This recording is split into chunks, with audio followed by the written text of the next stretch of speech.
Watch this Senate hearing explode as Kennedy links campus hate to alleged Hamas sympathizers.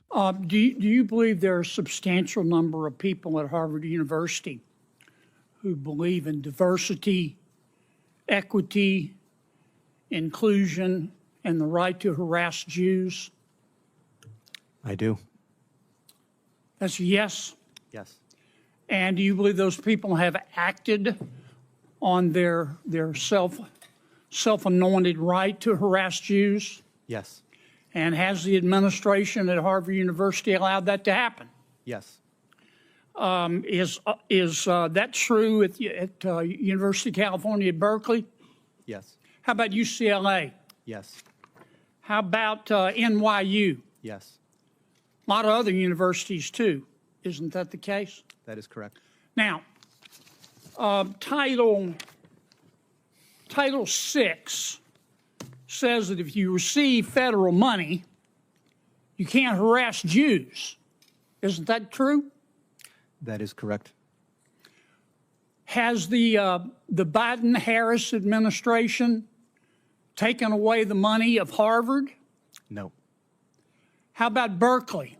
Nope. How about UCLA? No, sir. How about NYU? No. They've just talked, haven't they? That is correct. Okay.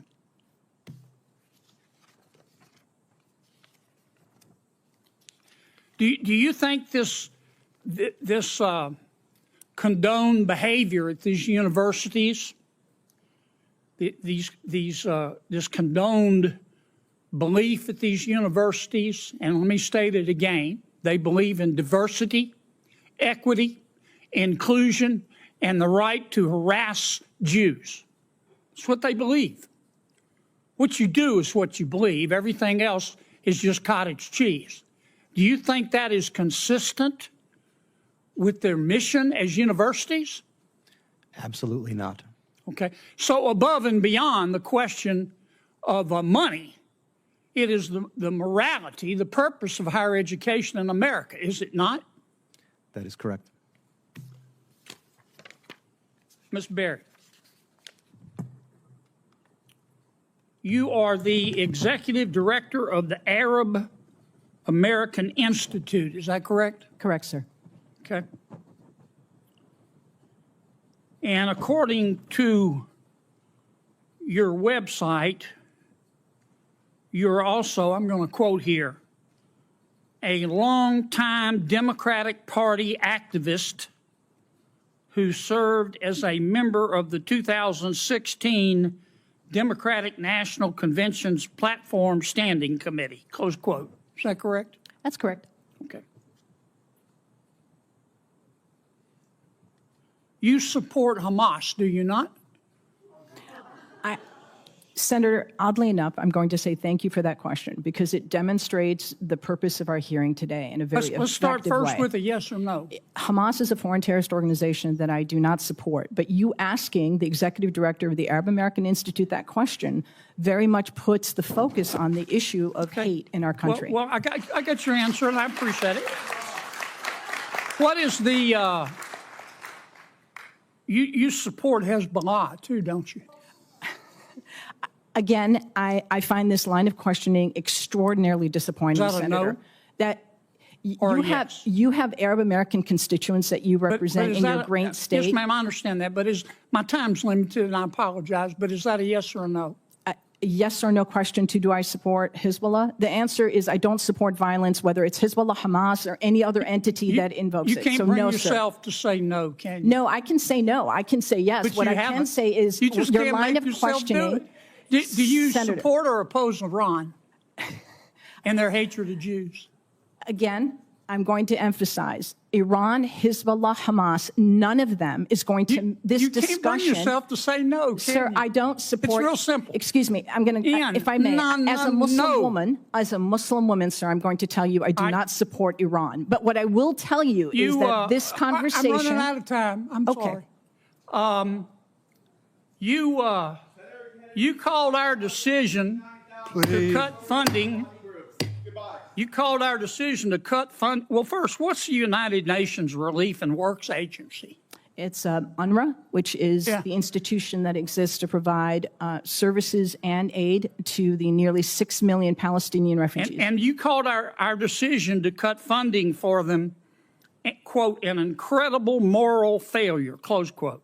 That is absolutely correct. But again, I would suggest that conversation is about foreign policy. We did that because 9 UNRWA staff members were fired for actually helping Hamas on October 7th. Isn't that the case?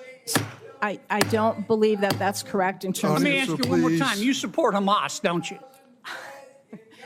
You Sir. support UNRWA and Hamas, don't you? Sir, Please. I think it's exceptionally disappointing that you're looking at an Arab American witness before you and saying you support Hamas. You know what's disappointing to me? I do not support you can't Hamas. Bring yourself I do to not say support Hamas You don't or support UNRWA. You don't support Hamas. You don't. I was very support clear in my support for Hezbollah, UNRWA. and you don't I support Iran. oppose- You should hide your head in a bag. Your time has expired. Please, Ms. Berry, I'm going to allow you to respond to any one or all of those questions at this point. Senator Durbin, thank you very much for holding this hearing and for elevating the issue of hate crime. It's regrettable that as I sit here, have experienced the very issue that we're attempting to deal with today. The introduction of foreign policy is not how we keep Arab Americans or Jewish Americans or Muslim Americans or Black people or Asian Americans, anybody safe.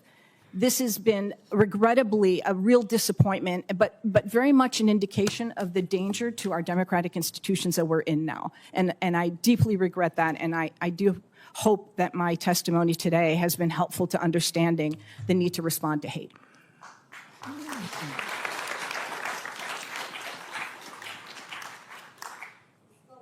Over the weekend, I went to a synagogue in my hometown of Springfield. There was a bar mitzvah for a dear friend of mine.